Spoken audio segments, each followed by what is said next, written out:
Mateus 27, versículo 12. E sendo acusado pelos principais sacerdotes e pelos anciãos, nada respondeu. Então lhe perguntou Pilatos: Não ouves quantas acusações te fazem? Jesus não respondeu nenhuma palavra, vindo com isto a admirar-se grandemente o governador. Eu não sei você, mas eu sempre tive uma ideia, talvez influenciado por filmes e televisão, mas eu sempre pensava de que uma pessoa com muita sabedoria ou conhecimento, ou no caso de nós cristãos com discernimento espiritual, jamais poderíamos perder uma discussão. Ou melhor, essa pessoa teria a capacidade de desconstruir a opinião ou a ideia de qualquer oponente, provando para os seus ouvintes que um grande homem de Deus sempre prevalece diante de um embate.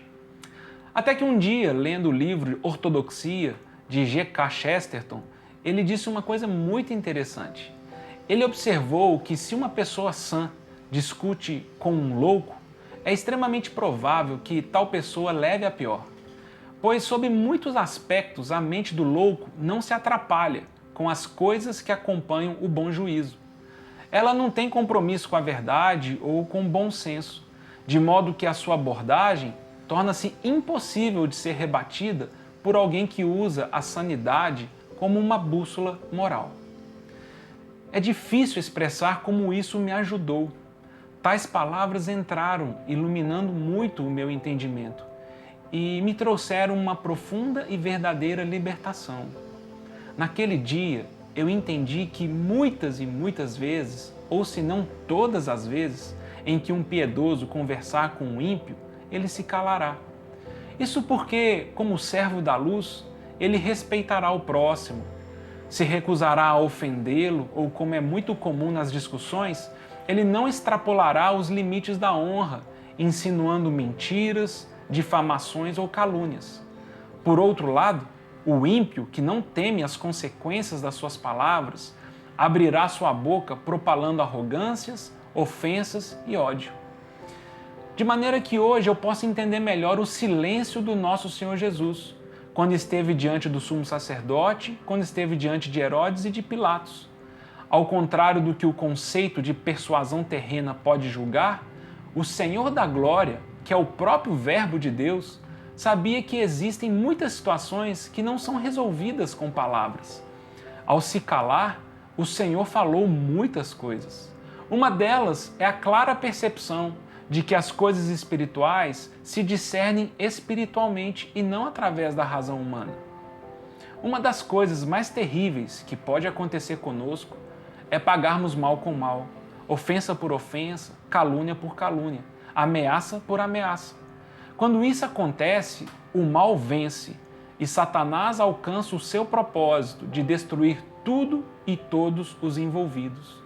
Acabamos nos nivelando por baixo, usamos as mesmas armas das trevas, desejamos produzir no outro a mesma dor e morte que ele está tentando produzir em nós. Podemos até sair de uma discussão, entre aspas, com a alma lavada, por ter falado algumas verdades na cara da pessoa. Imediatamente começamos a buscar desesperadamente a nossa autojustificação, no esforço de encontrarmos uma absolvição para a nossa conduta. O perigo desse processo em nossos corações é que nós podemos ficar cada vez mais insensíveis aos outros, nos tornando pessoas com uma consciência cauterizada, sempre preparados e dispostos a uma boa briga. É como Paulo diz a Tito, nós podemos nos tornar odiosos e odiando-nos uns aos outros. Casamentos são destruídos, pais e filhos se afastam, a fraternidade entre os irmãos desaparece. Isso tudo porque, muitas vezes, nós não conseguimos ficar calados.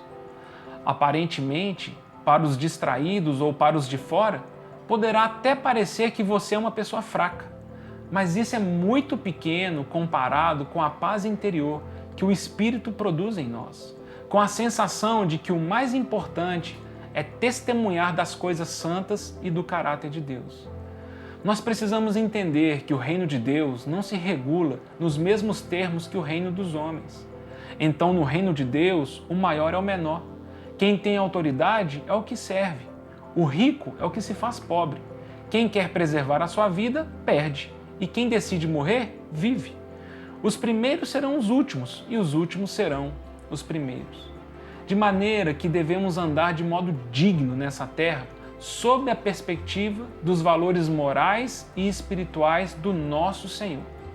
E então nós vamos perceber que muitas vezes nós ganhamos, mas perdemos. E não raro, muitas vezes nós perdemos quando na verdade nós ganhamos.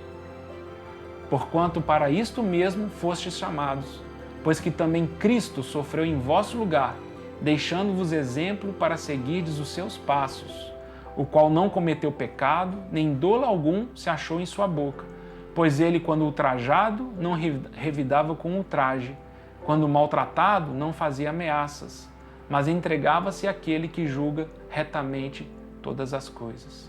1 Pedro 2, 21 a 23.